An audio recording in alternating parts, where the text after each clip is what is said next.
Benefit scheme, কোনো দেশে national health service, কোনো দেশে মেডিকেড, মেডিকেয়ার, অনেক রকম।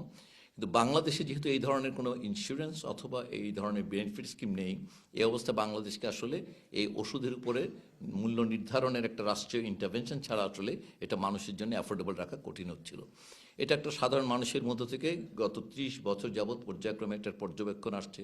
আপনারা বারবার এটা বিভিন্ন সময়ে আপনারা বিভিন্ন সংবাদপত্র, বিভিন্ন মিডিয়াতেও এটা এসেছে, এই ওষুধের মূল্যের পার্থক্যের কারণে মানুষের উপর যে চাপ এবং এই মানুষের এই মধ্যকার এই কনসার্নটাকে বিবেচনায় নিয়ে অন্তর্বর্তীকালীন সরকার দায়িত্ব গ্রহণের শুরু থেকে আসলে আপনারা জানলেন গত বছর 24 সালের নভেম্বর থেকে আসলে এই প্রক্রিয়াটি শুরু হয়েছে এবং এটা আজকে এটা একটা চূড়ান্ত রূপ নিয়েছে, যেখানে আসলে একটি অত্যাবশ্যক ওষুধের তালিকা প্রণয়ন করা হচ্ছে, যেখানে 295 বা সেটা আজকে উপদেষ্টা পরিষদের সভায় আরও একটি দুটি ড্রাগের অন্তর্ভুক্তির অনুরোধ এসেছে, সেগুলো অন্তর্ভুক্ত হলে 95 বা 96টা ওষুধ, এগুলোকে বলা হচ্ছে অত্যাবশ্যক ওষুধ। আমরা এই ধারণাটা প্রায় 50 বছরের। অত্যাবশ্যক ওষুধ 77 সালে পৃথিবীতে এসছে, তারপর পর্যায়ক্রমে ধারণাটা আরও সম্প্রসারিত হয়েছে, এটার ব্রেথ বেড়েছে এই তালিকার। দেশের রোগের ধরন, ওষুধ আবিষ্কার, মানুষের আর্থিক সামর্থ্য, ডায়াগনোসিসের সামর্থ্য, এগুলোর উপরে বিভিন্ন দেশে দেশে এবং বিশেষ বাংলাদেশেও ওই অত্যাবশ্যক ওষুধের তালিকা পরিবর্তিত হয়েছে। এবারের অত্যাবশ্যক ওষুধ গত তালিকাটিতে এবারে 135টি ওষুধ, 36টি ওষুধ অন্তর্ভুক্ত হয়েছে নতুনভাবে এবারে তালিকায়। এবং মূল ব্যাপার যেটা, সেটা হচ্ছে যে এই তালিকায় অন্তর্ভুক্ত ওষুধগুলোর ক্ষেত্রে আসলে এটা সরকার কর্তৃক একটি নির্ধারিত মূল্যে ওষুধগুলো বিক্রি করতে হবে। এটা স্পষ্ট নির্দেশনা থাকবে যে এই বিষয়টি আমাদের একটি ফর্মুলা, যেটা অনেক দিন যাবৎ, সে 85 সালে একবার এটা তৈরি হয়েছিল, 92 সালে সেটা কিছু পরিবর্তন করা হয়েছিল। এবার একটি নির্দিষ্ট ফর্মুলা বলা হচ্ছে এবং যেখানে কাঁচামাল অর্থাৎ এটার এপিআই, এক্সিপিয়েন্ট এবং তার সঙ্গে যে মার্কআপ রেট, সেটাকে বলা হচ্ছে। মার্কআপের ক্ষেত্রে আমরা কোনো পরিবর্তন করিনি, এটা যেটা প্রচলিত মার্কআপ ছিল সেটাই থাকছে। অতএব মূল ব্যাপার যেটা করবে সেটা হচ্ছে যে এই অত্যাবশ্যক ওষুধের তালিকাভুক্ত ওষুধগুলোর সবগুলোর মূল্য সরকার কর্তৃক নির্ধারিত হবে এবং এই নির্ধারিত মূল্যের বাইরে যারা আছেন তাদেরকে এই মূল্যে পর্যায়ক্রমে আসতে হবে। যারা উপরে আছেন তাদেরকেও নেমে আসতে হবে, যারা নিচ থেকে যাবেন তারা ইচ্ছা করলে উপরে উঠতে পারেন অথবা থাকবেন না। অতএব এই ওষুধগুলো বাংলাদেশের সাধারণভাবে, আপনারা সবাই জানেন যে অত্যাবশ্যক ওষুধ মাত্রই, এটা বাই ডেফিনেশন এটা 80% মানুষের সকল রোগ ব্যাধির চিকিৎসার জন্য যথেষ্ট। অতএব এই ওষুধগুলোর উপর মূল্য নিয়ন্ত্রণ সরাসরিভাবে বাংলাদেশের 80% মানুষের চিকিৎসা প্রাপ্যতার উপরে আসলে এবং ওষুধের প্রাপ্যতার উপরে প্রভাব ফেলবে। অতএব এটা একটা বলা যায় একটা যুগান্তকারী সিদ্ধান্ত বাংলাদেশের এই অন্তর্বর্তীকালীন সরকার বাংলাদেশের মানুষের ওষুধের প্রাপ্যতা নিশ্চিত করার জন্য স্বাস্থ্য খাতে তাদের কাজ থেকে ব্যয় কমানোর লক্ষ্যে যে সিদ্ধান্তটি নিয়েছে, এটা আমরা আশা করি যে এটা একটা দীর্ঘমেয়াদে প্রভাব ফেলবে। প্রশ্ন হচ্ছে যে এর উল্টো দিকে এটাকে আসলে এটা ইন্ডাস্ট্রির উপরে কোনো প্রভাব ফেলবে? এটা খুবই অন্তর্বর্তীকালীন সরকার এই ব্যাপারে খুবই সাবধান ছিল এবং খুবই সতর্কতার সঙ্গে এটাকে একটা পর্যায়ক্রমিক ইয়েতে ফেলা হয়েছে, যে এখানে 4 বছর সময় দেওয়া হচ্ছে যেন পর্যায়ক্রমে ইন্ডাস্ট্রিগুলো এটা কোপ আপ করতে পারে। কিন্তু এটা নিশ্চিত করা হচ্ছে যে এই ওষুধগুলোর মূল্য নিয়ন্ত্রণ করা হবে, নির্ধারণ করা হবে। এর বাইরে আরও প্রায় 1100 ওষুধ থাকবে, সেগুলোকেও আসলে বলা হচ্ছে যে সেগুলোর জন্য উৎপাদকরা প্রস্তাব করবেন, কিন্তু সেগুলোর জন্যও আসলে এই মিডিয়ান প্রাইস, ওখানে খুবই একদম একটা ভালো জিনিস বলা হচ্ছে যে ইন্টারনাল রেফারেন্স এবং ইন্টারনাল রেফারেন্স প্রাইসিংয়ের মাধ্যমে আসলে এই বাকি ওষুধগুলোর ক্ষেত্রে যদি 7-এর বেশি উৎপাদক হয় তাহলে ইন্টারনাল রেফারেন্স প্রাইসিংয়ের মাধ্যমে তাদেরকে একটা 15% রেঞ্জের মধ্যে আসতে বলা হবে। এটার জন্য ওনারা আসলে প্রতি বছর 25% হিসেবে অ্যাডজাস্ট করে 4 বছর সময়কালে ওনাদেরকে এই রেঞ্জে ঢুকতে হবে। যদি 7-এর কম উৎপাদক ওষুধটা তৈরি করে সেই ক্ষেত্রে ইন্টারনাল রেফারেন্স প্রাইসিং এবং এক্সটার্নাল রেফারেন্স, মানে দেশের বাইরে অন্যান্য জায়গায় এই ওষুধটা উৎপাদন যেখানে হয় সেই মূল্যটাকে পিপিপি অ্যাডজাস্টমেন্ট করে সেটা দেখা হবে যে ইন্টারনাল এবং এক্সটার্নালের মধ্যে কোনটা কম, এবং সেইটা অনুযায়ী তাদেরকে আসলে মূল্য দেওয়া হবে, মূল্য অনুমোদন দেওয়া হবে। অতএব এটা তারা প্রস্তাব করবেন, সরকার অনুমোদন দেবেন, কিন্তু অনুমোদন দেওয়ার নীতিমালাটা আমরা বলছি এটা হচ্ছে মোটা দাগে এগুলো সবগুলোই আসলে যেহেতু একটা গেজেট আকারে আদেশ আকারে আসবে, অতএব আমরা অতটা ডিটেইলে যাচ্ছি না যে প্রত্যেকটা কি। এরপরও আরও 3 ধরনের ক্যাটাগরি আছে। একটা হচ্ছে যারা নাকি আউট অফ প্যাটেন্ট ড্রাগ বাংলাদেশে নতুন আসবে, আজকে যে ড্রাগগুলো আছে তার বাইরে যে ড্রাগটা নতুন আসবে সেগুলোর জন্য একটা ফর্মুলা তৈরি করা আছে। বায়োলজিক্যালস, যেগুলো নাকি আজকাল সবচেয়ে বেশি র্যাপিডলি এক্সপান্ডিং একটা ফিল্ড অফ মেডিকেল সায়েন্স, ওখানে বায়োলজিক্যালস, ইমিউনোমডুলেটরস, এই ধরনের ড্রাগগুলোর জন্য আলাদা একটা ক্যাটাগরি আছে। আর আন্ডার প্যাটেন্ট যেগুলো প্যাটেন্টেড মলিকুল, সেইগুলোর জন্য আলাদা ফর্মুলা আছে। সো প্যাটেন্টেড মলিকুল যদি নতুন আসে বাংলাদেশে তাদের জন্য একটা category, out of patent molecule যদি বাংলাদেশের নতুন আসে তাদের জন্য একটা ক্যাটাগরি, এবং বায়োলজিক্যালসের জন্য আরেকটা ক্যাটাগরি, এবং সেখানে তাদেরকে কিন্তু উৎসাহিত করার জন্য এই সবগুলো ক্ষেত্রে বায়োলজিক্যালসে পার্টিকুলারলি এটা একটা স্পেশাল সেক্টর বলা হচ্ছে, যে বায়োলজিক্যাল যেন উৎসাহিত করার জন্য এখানে আলাদা ধরনের আসলে যে ফর্মুলা সেটাকে আবার 1.33 দিয়ে গুণ করে তাদেরকে অতিরিক্ত যেন আগ্রহী করা যায় এই বিষয়ে গবেষণায়, সেটার ব্যবস্থা করা হচ্ছে। অতএব এটা আসলে একটা, আমরা বলতে পারি বাংলাদেশের স্বাস্থ্য খাতে আমরা সবাই জানি যে ওষুধের যে ভূমিকা, স্বাস্থ্য অর্জন, রক্ষা, চিকিৎসায় সকল ক্ষেত্রে এই সকল ল্যান্ডস্কেপের উপর আসলে একটা বড় ধরনের প্রভাব ফেলবে আজকের এই সিদ্ধান্তটা। এখন এই সিদ্ধান্ত বাস্তবায়িত হবে ইনশাল্লাহ আগামী কয়েকদিনের মধ্যেই। এটা আমাদের এটা যে সরকারি যে সমস্ত প্রক্রিয়া সেগুলো অনুসরণ করার পর এটা বাস্তবায়ন করবে, এবং এটা বাস্তবায়নের জন্য ভবিষ্যতে বলা হচ্ছে যে আগামীতে আসলে এটাকে এই এক্সিস্টিং ডিজিডি এর বাইরে একটা আলাদা অথরিটি করা হবে, আসলে national drug pricing authority. So এটা একটা ইন্ডিপেন্ডেন্ট স্বাধীন সত্তা গড়ে উঠবে, যারা আসলে এই দৈনন্দিন নিয়ন্ত্রণ, এই ওষুধের মান, ওষুধের অনুমোদন, এগুলো বাইরে থেকে তারা আসলে এই শুধুমাত্র ওষুধের মূল্য নির্ধারণ সম্পর্কিত এই বেঞ্চমার্কিং, পৃথিবীব্যাপী, এটার বিশ্বব্যাপী গ্লোবাল কেমন, এটা প্রেফারেন্স, এটার এক্সটার্নাল রেফারেন্স, এই কাজটাই তারা করবেন। সো এটা হয়তো এই মুহূর্তে নেই, এই মুহূর্তে কাজটা করবেন হচ্ছে মানে ড্রাগ প্রাইস ফিক্সেশন কমিটি, কিন্তু পর্যায়ক্রমে এটা একটা অথরিটি হয়ে উঠবে। এই হচ্ছে মোটা দাগে আজকে ওষুধের অত্যাবশ্যকীয় ওষুধের তালিকা এবং মূল্য নির্ধারণ সম্পর্কিত আজকের উপদেষ্টা পরিষদের সিদ্ধান্ত। আশা করি আপনারা নিশ্চয়ই এটার বিষয়ে আপনাদের অনেক আগ্রহ ছিল, দীর্ঘদিন যাবত আমরা এটা নিয়ে আলোচনা করেছি। আজকে আমরা নিজেরা এটার অংশীদার হতে পেরে খুবই আনন্দিত।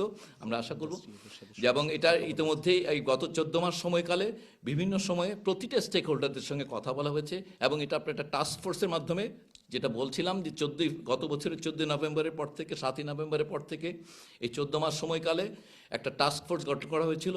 টাস্ক ফোর্স আবার একজন বিশেষজ্ঞদের নিয়ে একটা প্রাইস ফিক্সেশনের জন্য আলাদা কমিটি কাজ করেছে, এবং তারা সকল স্টেক হোল্ডার, বিশেষজ্ঞদের সঙ্গে, স্টেক হোল্ডারদের সঙ্গে আলাপ আলোচনা করেছেন, এবং এই অংশীজন উৎপাদক, বিপণনকারী, ফার্মাসিস্ট, ওষুধ বিজ্ঞানী, চিকিৎসা পেশার সকল পেশার বিশেষজ্ঞবৃন্দ, সকল স্টেক হোল্ডারদের সঙ্গে, আন্তর্জাতিক সংস্থা, বিশ্ব স্বাস্থ্য সংস্থা, ইউনিসেফ, মানে যত গবেষণা সংস্থা, আইসিডিডিবি, মানে যত রকম স্টেক হোল্ডার ওষুধ ব্যবহারের সঙ্গে, ওষুধ উৎপাদনের সঙ্গে, ওষুধ বিপণনের সঙ্গে জড়িত, তাদের সঙ্গে আলাপ আলোচনা করে, অবশ্যই এই বিষয়ে সবাই তো একমত হতে পারেন, এটা খুবই স্বাভাবিক। এটা আপনারা বুঝতে পারেন যে এই বন্দোবস্তটা সবার জন্য একমত হওয়া কঠিন, কিন্তু সবার সঙ্গে আলাপ আলোচনা করেই এই জায়গায় আসা হয়েছে, এবং আজকে আমরা এটা উপদেষ্টা পরিষদ এই ব্যাপারে একমত হয়েছেন, এবং সবাই আনন্দের সঙ্গে সমগ্র জাতির জন্যে এই সিদ্ধান্তটি নিয়েছেন। তো আমরা মনে করি যে আজকের এই সিদ্ধান্ত একটা সুদূর প্রসারী প্রভাব ফেলবে, এবং এটা আসলে ওই 82-তে অর্জিত সাফল্য এখন হবে translated into a real health benefit.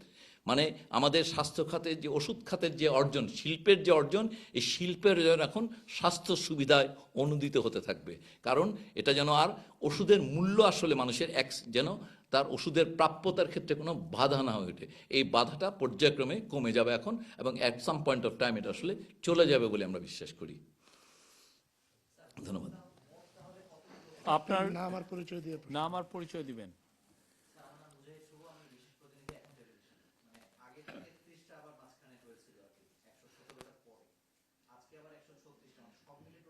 দুইশো 295টা আজকের উপদেষ্টা পরিষদে আর একটি ড্রাগ অন্তর্ভুক্তির অনুরোধ এসেছে, এটা আমরা বিশেষজ্ঞ কনসালটেশন হলে এটা 296 হতে পারে।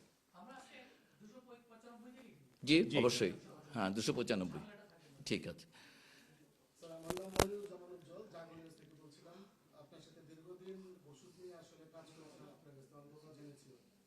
আজকে যে সিদ্ধান্তটা হলো, এটার বাস্তবায়ন আমরা এই সরকারের আমলেই দেখতে পাবো কিনা, এবং আপনি একটা 4 বছরের কথা বলেছেন, কোম্পানিগুলো কি 4 বছরে পর্যায়ক্রমে এগুলো দাম কমাবে?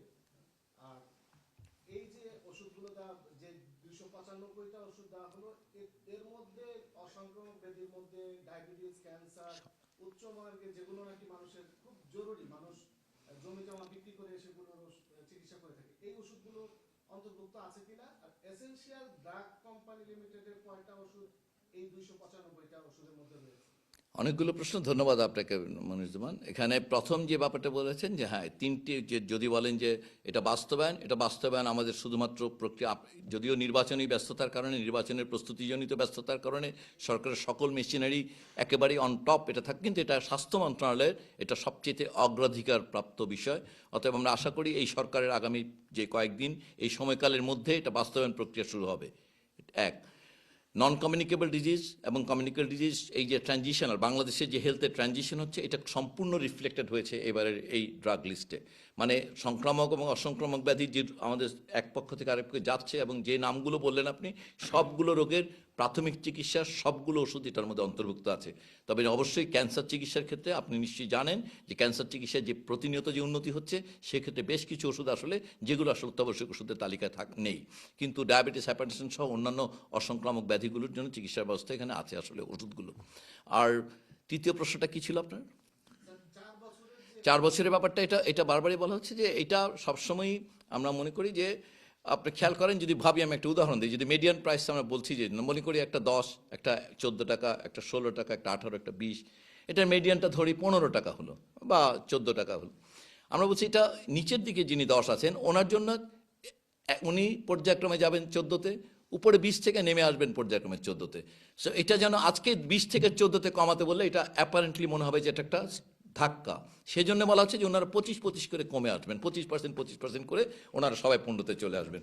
এই সময়কালে প্রতি বছরই আসলে আমরা যেটা বলেছি যে ইনফ্লেশন অ্যাকোমোডেট করার জন্য মার্চের 31 তারিখে দেখা হবে যে ওই দিন যদি ডিক্লেয়ার করে ফেলে সরকার ইনফ্লেশন, সেইটা অনুযায়ী অ্যাডজাস্টেড হবে। যদি ইনফ্লেশন ডিক্লেয়ার না করে 5% অ্যাডজাস্টেড হবে। এরপরে যেদিন ইনফ্লেশন ডিক্লেয়ার করা হবে কারেকশন করা হয়ে যাবে। সো এটা একটা নিখুঁত ইয়ে। এখানে মূল ব্যাপার যেটা, সেটা হচ্ছে আসলে এতদিন যাবত আপনারা জানেন এই অনেক আগেও এগুলো বলা হয়েছে 60% ওষুধ অত্যাবশ্যকীয় তৈরি হতে হবে, এগুলো আসলে বাস্তবায়নযোগ্য ছিল না, কারণ এই ভাগে বোঝা যেত না। এইবারে কিন্তু এগুলো স্পষ্ট করা হয়েছে, যেটা হচ্ছে বিক্রি শতকরা 25% অত্যাবশ্যকীয়দের তালিকার মধ্যে থেকে তৈরি করতে, খুবই স্পষ্ট, এবং এটা আর্থিক মূল্যে। অতএব এখন আর আসলে এই ব্যাপারগুলো, কারণ আপনারা জানেন যে ওষুধ খাত একটা খুবই নিয়ন্ত্রিত খাত, এবং এখানে সব কিছু ট্রান্সপারেন্ট, মানে সেটা কাঁচামাল, এক্সিপিয়েন্ট, প্যাকিং ম্যাটেরিয়াল সব কিছুর হিসাব দিতে হয়। অতএব এখানে এটা যখনই বিক্রয় মূল্যের সঙ্গে সম্পর্কিত করা হচ্ছে, আর্থিক মূল্যে 25% অত্যাবশ্যকীয় ওষুধ উৎপাদন করতে হবে। এর মানে হচ্ছে দেশের সকল উৎপাদক তার উৎপাদন তালিকায় অন্ততপক্ষে এমনভাবে ওষুধগুলোকে রাখতে হবে যেন বাজারে এই অত্যাবশ্যক ওষুধের কোনো অভাব কখনোই না হয়। আমি এইভাবে তালিকাটা মিলে দেখিনি, কিন্তু আপনি নিশ্চয়ই জানেন যে ইডিসিএল এর যে কোনো কারণে হোক আমরা একটা ইনহেরিট করেছি ইডিসিএলকে যেভাবে, সেখান থেকে আসলে 50-এর কম হবে বলে আমার ধারণা। তাদের অনুমোদিত তালিকায় সংখ্যা এই 295, 50-এর কম হবে যতদূর মনে পড়ে আমার।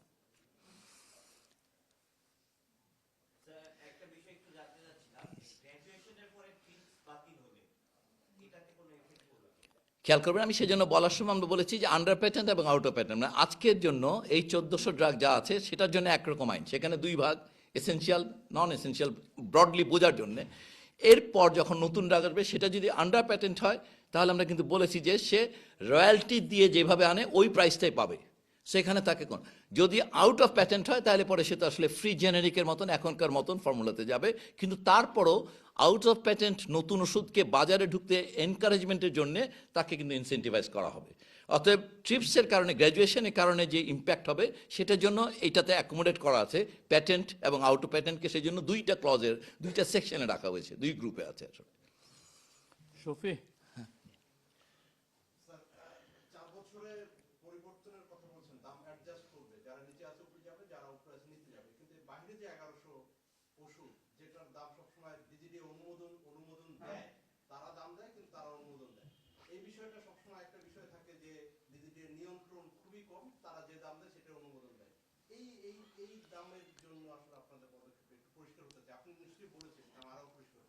খুবই মানে যদি সোজা করে বলি, এসেনশিয়ালের বেলায় একটি নির্দিষ্ট মূল্য, সবাইকে এখানে আসতে হবে।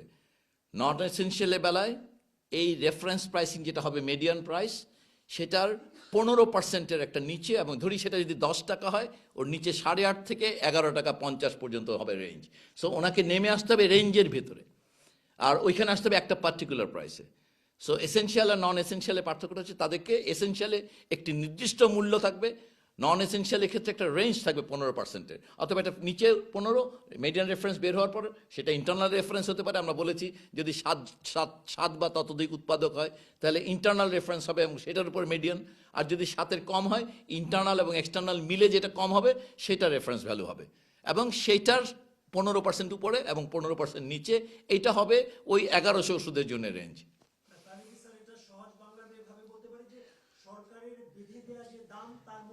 অ্যাবসলিউটলি তাই, বেঁধে দেওয়া দামের মধ্যেই আসতে হবে তাকে, আসার জন্য ওনাদেরকে একটা স্পেস টাইম দেওয়া হচ্ছে যেন গ্র্যাজুয়াল ট্রানজিশন হতে পারে। কিন্তু এটা সরকারের এই পুরো বাজার বন্দোবস্তের উপরে পরিষ্কার ওষুধের সম্পূর্ণ বাজারের উপরে সরকার প্রতিটি অংশ কিভাবে কোন জায়গায় মূল্য নির্ধারণ করবে সেটা বলে দিচ্ছে। অতএব প্রত্যেককে এই নির্দিষ্ট মূল্য, এই রেঞ্জ অথবা ভবিষ্যতে যারা আসবে তাদের জন্য প্রস্তাবিত যে পদ্ধতি সেটা অনুসরণ করে আসতে হবে। এটা আপনারা জানেন যে আইন অনুযায়ী এটা ভায়োলেটরদের জন্য, এবং আমরা স্পষ্ট বলছি যদি ওনারা আসতে ব্যর্থ হন তাহলে পরে ওনাদের নতুন ওষুধের আবেদন গ্রহণ করা হবে না। শিশির দা জি। স্যার, আজকে দুটো জিনিস হয়েছে আপনার মন্ত্রণালয়ে। একটা হচ্ছে যে এসেনশিয়াল ব্ল্যাকলিস্টের তালিকাটা আপনার অনুমোদিত হয়েছে, আর কিছু মূল্য নির্ধারণ বিষয়ক একটা নীতিগত গাইডলাইন। দুটো।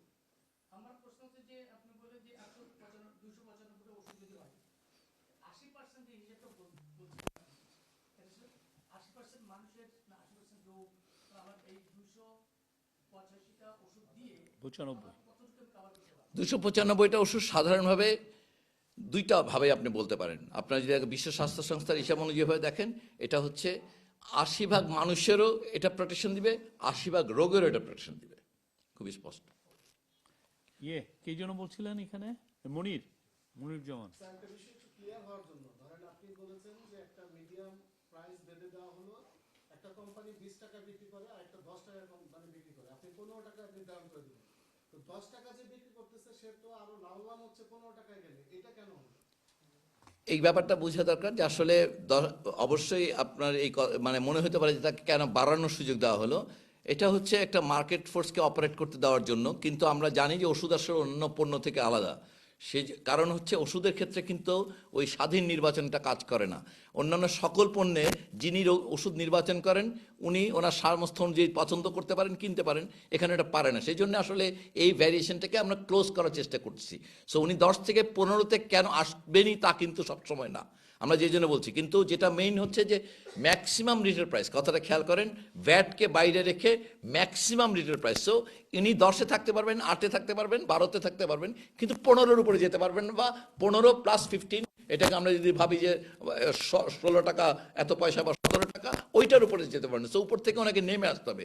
এনার জন্য এটা বাইন্ডিংস না, উনি লাভের জন্য যদি ঢুকেন, আপনারা জানেন যে মার্কেট ফোর্স অপারেশন যেভাবে করে তাতে কিন্তু চাইলেই সবাই আসলে এইভাবে মার্কেটের উপরের স্ট্যাটামে ঢুকতে পারে না। সো এইখানে এই অংশটাতে আমরা একটা ন্যারো ব্যান্ড আমরা তৈরি করতেছি আর কি, যে ভ্যারিয়েন্স ব্যান্ড বলতেছি আমরা, যে এইটার মাঝখানে তাদেরকে থাকতে হবে আর কি। তুহিন।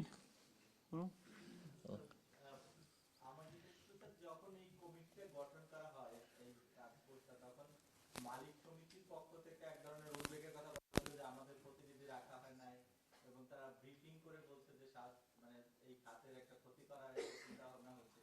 তো আপনাদের সাথে কি তাদের কথা হয়েছে? এই যদি আপনাদের সিদ্ধান্তে আসেন, সেই ক্ষেত্রে তারা কি বলেছেন যে এটা কি তারা অবলাইজ করবেন, তারা কি এটা মানবেন, না তাদের কোনো ইস্যু থাকবে?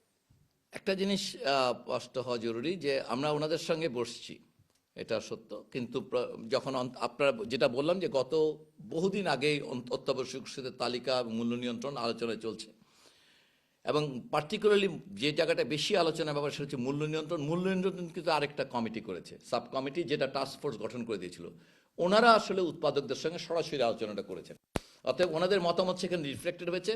এবং আমরা খুব স্পষ্ট আপনাদেরকে যদি একবারে ড্রাগ বাই ড্রাগ দেখাই আমরা, আপনারা এটা স্পষ্ট বুঝতে পারতেন। কিন্তু এখানে যেহেতু আমরা ওই সুবিধাটা নেই, তাহলে বুঝতে পারতেন যে আসলে এটা বড় ধরনের যেই কনসার্নটা বলা হচ্ছে, এই কনসার্নটা আমরা খুবই স্লোলি এটা অ্যাকোমোডেট করা হয়েছে, যে জন্য 4 বছর আপনি অ্যাপারেন্টলি এরকম কখনোই করা হয়নি। আপনারা যদি 82 ওষুধ নিতে দেখেন, সেটা প্রথম রাউন্ড ছিল 6 মাস, তারপরে আরেকটা 6 মাস, 1 বছরের মধ্যে। সেক্ষেত্রে এটাকে আসলে আমরা, যেহেতু আজকেও আমাদের আলোচনায় এসছে যে যেহেতু এই সাইজটা অনেক বড় হয়েছে, এটাকে অ্যাকোমোডেট করার জন্য একটু বেশি সময় দেওয়া লাগবে। সেই কারণে আসলে এটাকে পর্যায়ক্রমে 4 বছরের মধ্যে তাদেরকে রেঞ্জ আসতে বলা হয়েছে। এবং তাদের সঙ্গে ওই যারা নাকি প্রাইস ফিক্সেশনের সঙ্গে কাজ করেছেন, ওনারা কাজ করেছেন। কিন্তু এটা খুবই, মানে আপনারা জানেন যেটা হচ্ছে এটা দুঃখজনক বাস্তবতা। এটা অবশ্যই মানতে হবে যে স্বাস্থ্য খাতে যেহেতু মানুষের খরচের 2/3 ওষুধ খাতে হয়, সেই ক্ষেত্রে রাষ্ট্রের আসলে ইন্টারভেনশন করা ছাড়া কোনো বিকল্প নেই। অতএব এটা রাষ্ট্রকে আসলে এই ক্ষেত্রে জনকল্যাণে, আমি মনে করি যে এই বর্তমানে এই অন্তর্বর্তীকালীন সরকারের সরাসরি মানুষের কল্যাণ হয় এই ধরনের, মানে এই রাষ্ট্রের একটা কল্যাণমুখী রূপান্তরের ক্ষেত্রে এইবারের আজকের যে মূল্য নির্ধারণ এবং তালিকা প্রস্তুতকরণ, এটা একটা যুগান্তকারী ভূমিকা বা একটা টার্নিং পয়েন্ট হবে আসলে এই রাষ্ট্রের একটা ওয়েলফেয়ার স্টেটের দিকে মুভ করার ক্ষেত্রে। আলতেফাত।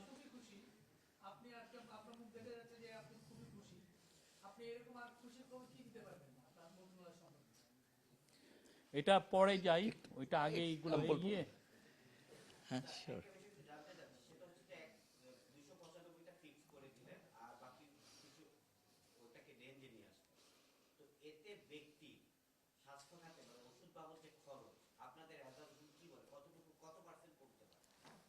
আমি এক্স্যাক্টলি বলতে চাই না, মানে যেহেতু এখনো না, কিন্তু আমরা এইভাবে ক্যালকুলেট করি, এই প্রশ্নের উত্তর আজকে আমাদেরকে খুঁজতে হয়েছে।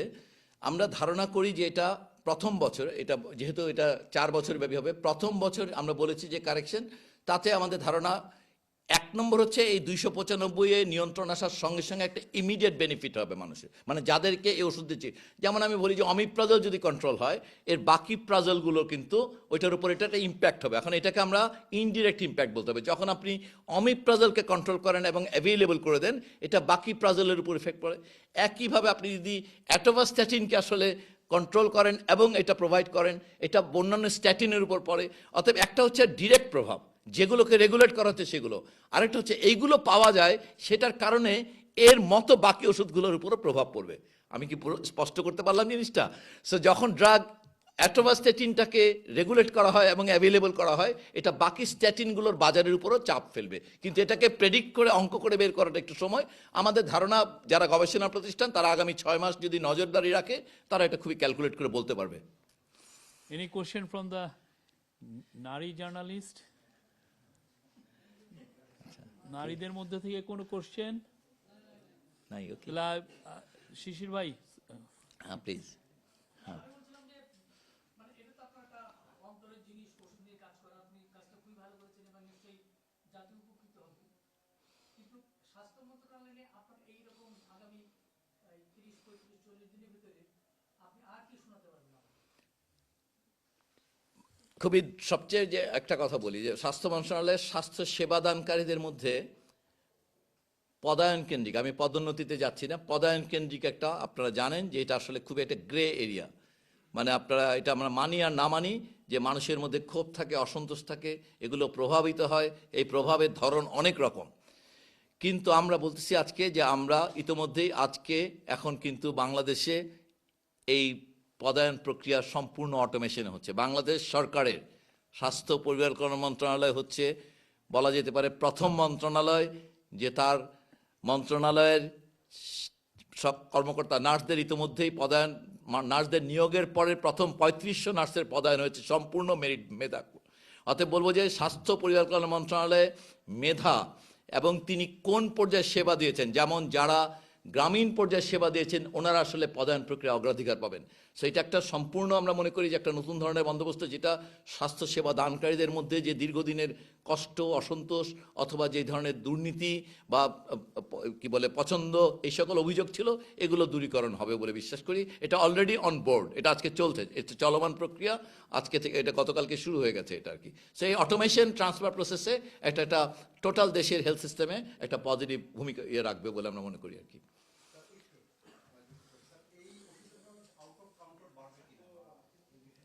আউটডোর এনকাউন্টার এই জায়গাটায় হচ্ছে, আপনি খেয়াল করবেন, উনি এই প্রশ্নের উত্তর যদি বলি শহরে, নগরে খেয়াল করেন কোনো আউটডোর বলে কিছু নাই, হাসপাতালের আউটডোর। ও আচ্ছা, ওভার দ্য কাউন্টার বিক্রি বাড়বে, এই ব্যাপারটার সঙ্গে এইটার কোনো সম্পর্ক নাই সরাসরি। ওভার দ্য কাউন্টারটা হচ্ছে একটা, আমাদের দেশে 2.5 লক্ষ ওষুধের দোকান আছে এবং যেখানে আসলে কোনো প্রশিক্ষিত ফার্মাসিস্ট নেই ব্যতিক্রম ছাড়া। সেই ক্ষেত্রে আসলে ওভার দ্য কাউন্টার হচ্ছে মানুষের এটা একটা হেলথ সিকিং বিহেভিয়ার। মানুষ দোকানে যে বলেন যে আমার এটা, আমার ওইটা, এবং উনি জানেন যে উল্টা পাশে যে লোকটা বলছেন তিনি আসলে এটার উপর কোনো শিক্ষা দীক্ষা ওনার নাই। অর্থাৎ যতক্ষণ ওইটা থাকবে, মানুষ যে দোকানে গিয়ে বলবে যে আমার ঘুম আসছে না, জ্বর আসছে বা গায়ে ব্যথা, এবং সেটার জন্য একজন দোকানদারের পরামর্শ ওষুধ গ্রহণ করবে, ততক্ষণ ওভার দ্য কাউন্টারের উপর কোনো ইম্প্যাক্ট হবে না। ওভার দ্য কাউন্টারের উপর ইম্প্যাক্ট হবে তখন যখন এই 2.5 লক্ষ ফার্মেসি, বাংলাদেশের জনগোষ্ঠী অনুযায়ী 1 লক্ষের বেশি ফার্মেসি দরকার নেই। আমি শুধু বোঝার জন্য বলি, যুক্তরাষ্ট্রে 80,000 মাত্র ফার্মেসি আছে। সো এই কথায় মানে আমাদের প্রায় দ্বিগুণ পরিমাণ মানুষ, আমরা ধরে নিলাম এই উদাহরণটা আমাদের জন্য ভ্যালিড না, কিন্তু তারপরও আপনারা যদি শাহবাগের মোড়ে 1 কিলোমিটার হাঁটেন, অথবা বক্সিবাজারে, অথবা বাংলাদেশের যে কোনো একটা বাজারে, কোন জিনিসটা পার্টিকুলার, মুদি দোকানের চেয়ে তো আসলে ওষুধের দোকানের সংখ্যা বেশি। অতএব যতক্ষণ আপনি দোকান সংখ্যা নিয়ন্ত্রণ না করছেন এবং সেইখানে গ্র্যাজুয়েট ফার্মাসিস্টের মাধ্যমে এটাকে একটা ফার্মেসিতে রূপান্তর না করবেন, ততক্ষণ এই ধরনের ওভার দ্য কাউন্টার বিক্রি চলতেই থাকবে। এটা তো আসলে মূল্য নিয়ন্ত্রণের সঙ্গে আসলে এটা সরাসরি সম্পর্ক নেই কোনো। স্যার, শেষ একটা প্রশ্ন করতে চাই। আপনার ছেলে আসলে অনেকগুলো কোশ্চেন মাথায় আসে। এই যে আপনি এই কাজটা করলেন, সরকার এই কাজটা করছে, এটার কোনো আইনগত বাধ্যবাধকতা থাকবে কিনা? ধরেন আর কয়েকদিন পরে সরকার চেঞ্জ হবে। আমরা জানি যে আমাদের দেশের ওষুধ শিল্পের ইন্ডাস্ট্রিতে যারা আছে তারা খুব প্রভাবশালী এবং ইতিমধ্যেই নানা কথাবার্তা হচ্ছে। এটা আইনগত কোনো ভিত্তি আছে কিনা? আপনি একটা জিনিস কষ্ট করে দিয়ে গেলেন, তারপরে এটা বাস্তবায়ন হলো না, এটা জনগণকে Thank you, কিনা আইনগত কোনো ভিত্তি থাকবে কিনা? এটা তো আসলে আপনি জানেন যে এটা আমরা আইনি ভিত্তির উপরেই কাজটা করা হচ্ছে। আইন পরিবর্তন করা যায়, পরিবর্তিত হতে পারে, কিন্তু আমরা আশাবাদী, আমরা আপনাদের মাধ্যমে সমগ্র জাতিকে আজকে কেন অবহিত করছি, যেন এটার পক্ষে সাধারণ মানুষের মধ্যে একটা চাহিদা তৈরি হয়, তাদের কাছে যেন এটা স্পষ্ট হয় যে এটা আসলে তাদের জন্য একটা উপকারী সিদ্ধান্ত, তাদের জন্য একটা কল্যাণকর সিদ্ধান্ত অন্তর্বর্তীকালীন সরকারের স্বাস্থ্য মন্ত্রণালয় নিয়েছে, এটা থেকে যেন ডেভিয়েট করতে না পারে। সো আপনারা যদি আজকে দেশের মানুষকে এটা ভালোভাবে জানান, এটার মধ্য দিয়েই এই সিদ্ধান্ত টিকে থাকার সম্ভাবনা বাড়বে। এই ব্যাপারটা অর্ডিন্যান্স করা জরুরি না, কারণ আমাদের একটা অ্যাক্ট আছে, অ্যাক্টের আওতায় এটা হয়ে যাবে। একটা আমাদেরকে দেওয়া 30(1)(2)তে যে ক্ষমতা আছে সেটা অনুযায়ী তালিকা বলতে ওনারা বলেননি যে এটা অত্যাবশ্যক ওষুধের তালিকা হতে হবে। আমি আবুল কালাম আজাদ এটি নিউজ করে তালিকা এবং মূল্য নির্ধারণ ওয়েল এন্ড গুড, যে জায়গাটা কোনো শুভঙ্করের ফাঁকি রয়ে গেছে সেটা হচ্ছে ওষুধের গুণগত মান। এই জায়গাটিতে কোনো কাজ করবেন কিনা, কারণ রোগীদের হাজারো প্রশ্ন এই গুণগত মান নিয়ে। এই বিষয়ে যদি একটু বলতেন। মানটা খুবই সংবেদনশীল আলোচনা, এটা ল্যাবরেটরির সঙ্গে থাকলে আলাপ করা যায়। মানে আমি আজকে একটা অন্য দায়িত্বে আছি, আমি ল্যাবরেটরিতে যখন থাকি, আপনারা যারা এখানে একটু অনেক সিনিয়র ওনারা জানেন, আমি যখন নিজে মাপি তখন যেটা নিয়ে যেভাবে কথা বলি, আজকে আমি এখান থেকে ওইভাবে বলা যাবে না। কিন্তু আমি যেই দায়িত্ব শেষ হলে পরে আমি ল্যাবরেটরিতে এটার মান সম্পর্কিত প্রশ্নের উত্তর দেব। কিন্তু একটা জিনিস স্পষ্ট হওয়া দরকার, আপনাদের মাধ্যমে সবাইকে বলতে চাই, ওষুধ শুধুমাত্র মানসম্মত হলেই এটা ওষুধ। মানহীন কোনো কেমিক্যাল সাবস্টেন্স কখনো ওষুধ না, এই কথাটা খুব স্পষ্ট বুঝতে পারা দরকার। কোনো ভালো মানের ওষুধ বলে কিছু হতে পারে না এইভাবে, মানে এটা বলা উচিত না। তার মানে একটা স্ট্যান্ডার্ড রেগুলেটরি এনভায়রনমেন্ট যদি থাকে, একটা মান যদি রক্ষণ সংরক্ষণ বন্দোবস্ত থাকলে ওষুধ মাত্র ওষুধ, মান নাই মানে ওষুধ না। এখন প্রশ্ন হচ্ছে যে আমাদের কি রেগুলেটরি এনভায়রনমেন্ট দেশের সকল বাজারে থাকা ওষুধগুলোর মান নিয়ন্ত্রণ করতে পারছে, এখানে প্রশ্ন আসতে পারে। কিন্তু এটা কোনোভাবেই আমাদের যেন মাথায় এই ধারণাটা না আসে যে এই ওষুধটা ভালো, এক্স ওষুধটা একজন ভালো বানায় আর একজন খারাপ বানায়, সেটা না। এক্স ওষুধটা বানায় হয় এটা ওষুধ, না হলে এটা ওষুধ না। অতএব ওনাকে নিশ্চিত করতে হবে, কারণ যে কোনো ফার্মাকোপি অনুযায়ী এটা একটা রেঞ্জ বলা আছে যে এটা মাপলে এইটা পাওয়া যাবে, এটার কতটুকু রক্তে পাওয়া যাবে, এটা ভাঙতে কত সময় লাগবে, এটার পিএইচ কত হবে, সব নির্দিষ্ট করা। অথবা ওগুলো মানলেই শুধুমাত্র সেটা ওষুধ, এর থেকে ডেভিয়েশন মানেই সেটা ওষুধ না। এখন এই ডেভিয়েশন ধরার মেকানিজম যদি ভালোভাবে কাজ না করে, তখন এটা এই আঙ্গুলের ফাঁক গলে বাজারে এই ধরনের মানহীন কিছু কেমিক্যাল সাবস্টেন্স থাকতে পারে, সেগুলোকে আমি ওষুধ বলতেই রাজি না। ওকে, ধন্যবাদ জি। Thank you. Thank you. আমরা আপনারা হ্যাঁ, ঠিক আছে, ধন্যবাদ, ধন্যবাদ সবাইকে জি।